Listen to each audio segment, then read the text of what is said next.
Chapter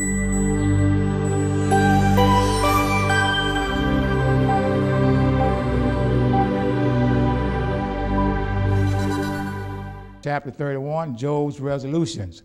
Now here's what's going on here. Here's some background. Job had been accused by his friends of doing a lot of stuff that was wrong, and that's why he was suffering. Matter of fact, one of the friends said, hey, look, man, you done messed up so bad, you just need to go before God and just confess up, because people normally, this kind of suffering, that means they done really did something real bad. Now you got to remember that Job's body was all messed up, his breath stunk. His wife didn't want to be around him. She told him, you just need to go on and curse God and just die. So you're a mess. You just look like a mess, okay? And he was out there on the dump ground, and the Bible says, at what? With ashes all around him, and his friends were.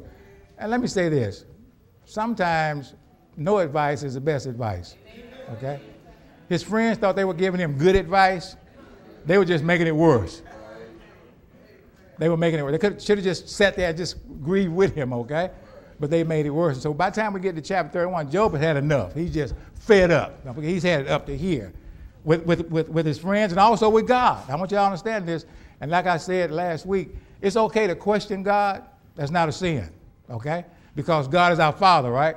And we have a privilege and a right to question our fathers about certain things. But when we start demanding an answer, that's when it becomes a sin. Because now you're challenging the sovereignty of God, okay? And we see in chapter 31, Job is actually getting ready to do what? Demand answers from God about the charges that he feels like has been leveled against him. And so at this point, Job is really beginning to sin, okay? As long as he was questioning God, he was okay. When you start demanding God to do what? An audience and give him an answer, then that's a problem, because now you're doing what? You're challenging the sovereignty of God, okay? Job's resolutions, okay? Job was genuinely good and honorable. Good guy, and he was an honorable guy. And by his own testimony, he's going to tell you this in the rest of these 31 verses, okay?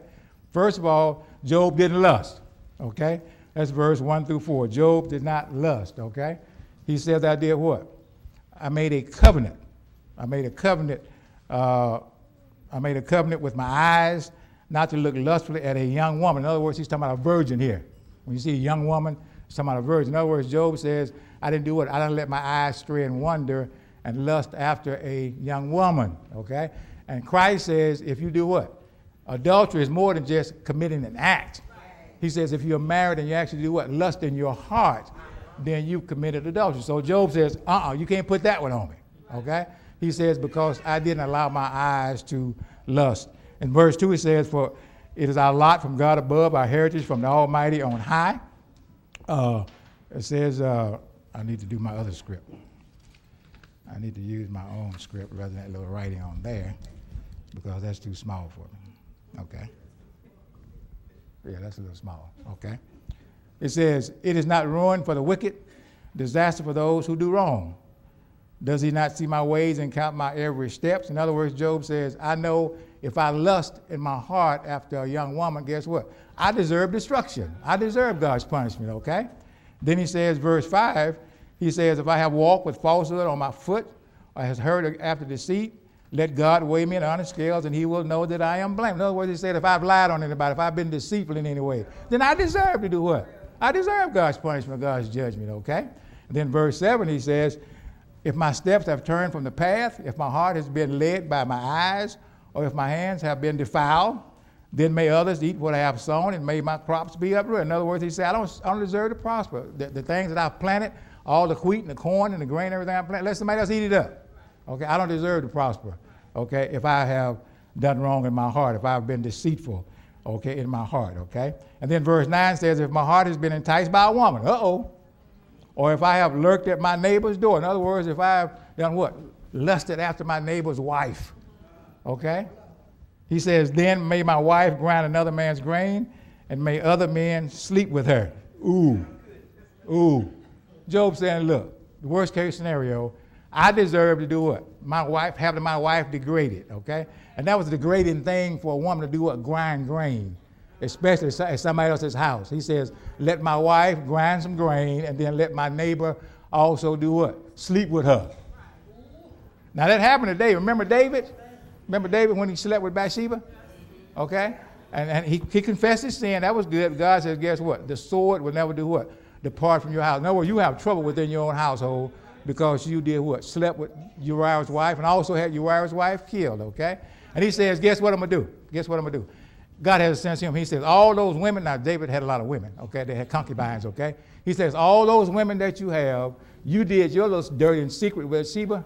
I'm going to allow the whole world to see you doing what? All your women, I'm going to let your son Absalom have sex with all your wives on the rooftop. And that was a very degrading thing back that day when a king did what?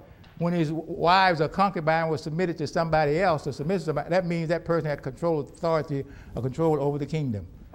Okay? And so Job is saying, guess what? Hey, if I committed adultery, somebody else, then guess what? Let my wife be demeaned, let her grind somebody else's grain, and then also let her sleep with another man. Wow. Job is serious trying to prove his point that I ain't done nothing. Okay? Then verse 11 says, for that would have been wicked, a sin to be judged. It is a fire that burns to destruction. It would have uprooted my harvest. In other words, he's saying, if I did that, man, prosperity is no longer in my reach. And deservingly so. I deserve not to prosper if I did that. Verse 13, he says, if I have denied justice to any of my servants, whether male or female, when they had a grievance against me, what will I do when God confronts me? What will I answer when called to account? In other words, he's saying, look, my servants, I treated them fairly. I was not a harsh Lord over them. I treated them very fairly, okay?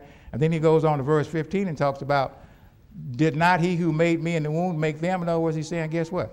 They are equal to me. I'm not superior to them. And back in that day, that was unheard of to do what? Talk about you being equal with your servants. Because the Lord was always what? Superior to the servants. Matter of fact, servanthood was one of the most demeaning forms of society, okay? And so therefore he says, I counted myself equal to my servants. I treated them equal. And then he says in verse 15 also, did not the same one form us both within our wombs? In other words, he's saying all mankind is equal. All mankind is equal. You may be my supervisor, but guess what? We're still, in God's eyesight, we're still equal, and therefore we deserve equal treatment, okay? Then he says in verse 16, if I have denied the desires of the poor, or let the eyes of the widow grow weary, if I have kept my bread to myself, not sharing it with the fatherless, but from my youth I reared them as father would, and from my birth I guided the widow. In other words, he's saying, guess what? Not only was I good to my servant, but also I was good to society. Those people that are oppressed. And God is always concerned about the widows and the orphans. Talks about that all the time in the Old Testament and the New Testament, the widows and the orphans. Those widows were people in that day that couldn't help themselves. They had no family. They had nobody, okay? And so therefore, and the orphans were also, they may have had a family, but when he says orphans, he's talking about those that are fatherless. That's what God considers orphans, a person or a child that's fatherless. They don't have a father, whether the father is in the house, but he's what? Absentee, or whether he's not in the house, okay, or whether he's dead. God has a what? He has a compassion for young men and young women that what? Doesn't have a father that's actively present in their lives. And so therefore he says widows and orphans. And Job says, guess what? I even took some of them in. I even became a father to the fatherless, okay? And I also helped the widows out, okay? And then he says, if I have seen anyone perishing for lack of clothing or the needy without garments. In other words, he's saying here that I was what? I was a good citizen. I was charitable. I was benevolent. I shared my wealth. Verse 20, he says, and their hearts did not bless me for warming them with fleece from my flock. If I have raised my hand against the fatherless, knowing that I had influence in the court. In other words, as a judge, Job was also a judge in that culture, and they would stand at the gates and they would judge matters, civil matters. And he says, guess what? If I would judge anybody that's fatherless unfairly, then hey, I don't deserve to have good. I don't deserve to have prosperity. I don't deserve to have respect. I don't deserve to have honor. If I've done those kind of things, he said, I don't deserve good things to happen to me. And then verse 22, it says, then let my arm fall from the shoulder. Let it be broken off at the joint. He's serious. If I've done those things, guess what? Then guess what? I deserve to have one hand. Okay? Verse 23, he says, for I dreaded destruction from God, and for fear of his splendor, I could not do those such things. Okay? He says, because of my fear and my reverence for God, I could not see a widow go without. I could not see a child go fatherless. Okay? I could not see my servants be mistreated because I have a reverential fear for God. He said, I couldn't do those things. So he's commending himself, okay? And then the next series of resolution he's talking about, he was not deceitful before God or people. He was not materialistic. He was not idolatrous. He was not revengeful. He was not miserly or stingy. He was not hypocritical, and he didn't exploit others. Now, he's doing what? He's praising himself for all these things, okay, that he says he's not, all right?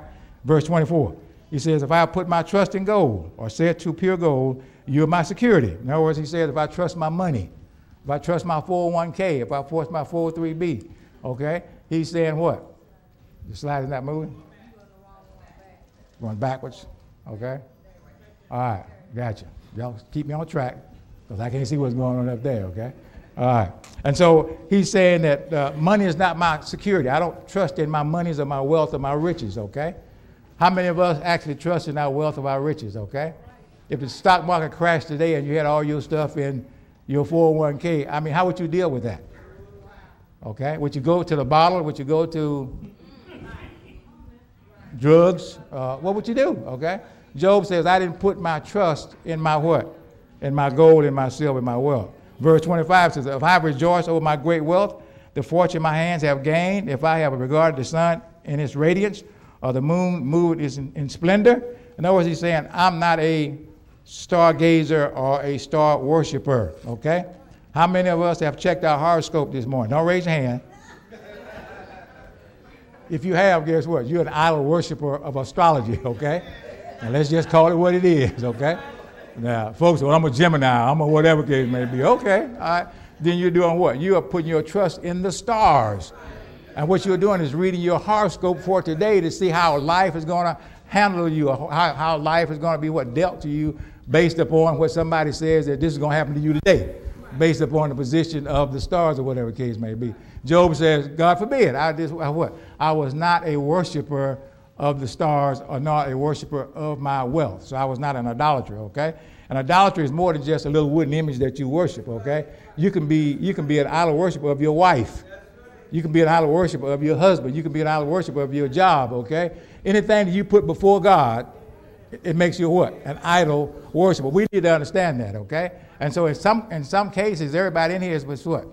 Is an idol worshiper in some case.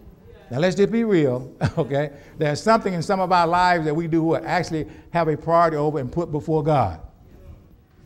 Let's just be real.